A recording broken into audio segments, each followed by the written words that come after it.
Wow, wow, wow, wow, wow, si tu comptes mettre cette vidéo en accéléré, je t'arrête tout de suite. Il y a tellement de choses que tu vas louper des trucs. Alors regarde bien ce que j'ai topé.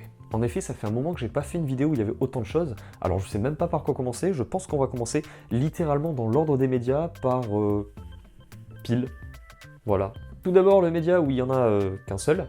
Et il s'agit bien sûr de la bande originale de Tron Ares. Voilà, je me suis dit, pourquoi pas. J'ai vu le film, il est plutôt pas mal. J'ai un reproche à faire par contre pendant le film, c'est qu'il y a certaines scènes de combat, la musique ça colle pas du tout.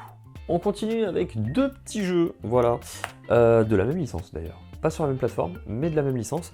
Il s'agit de Professeur Layton, la boîte de Pandore, que je n'avais pas, et de Professeur Layton, l'héritage des Atlantes, que je n'avais pas, mais lui, visiblement, beaucoup de personnes disent qu'il est pas ouf. La boîte de Pandore, je crois que je l'ai jamais terminée, puisque je l'avais sur une certaine carte qui permet de lancer des jeux, la R4.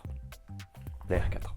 Et vu que j'ai dû changer plusieurs fois de carte SD, puisque certaines crevaient, d'autres étaient corrompues, j'ai pas pu finir le jeu.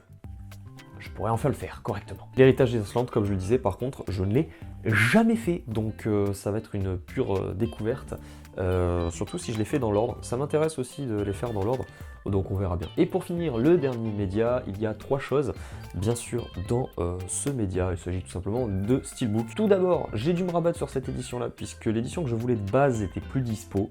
C'était les petits coffrets Warner, comme j'ai l'habitude de vous montrer. Il y avait American Sniper, il y avait Impitoyable.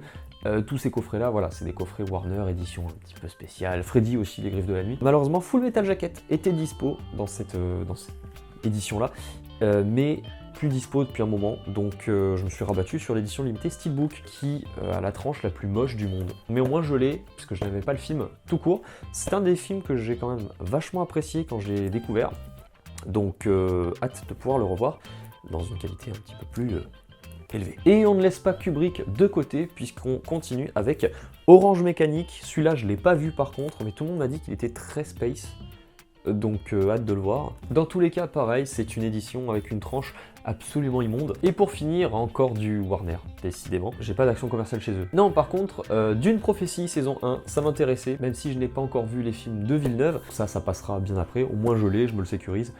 Même si ça restera sur les plateformes, c'est pas un problème. Voilà ce qui clôt donc cette vidéo d'achat. Comme je vous ai dit, il y a pas mal de choses. N'hésitez pas à me dire ce qui vous a plu dans les commentaires, et je lirai ça avec grand plaisir. Personnellement, ça c'est pas mal.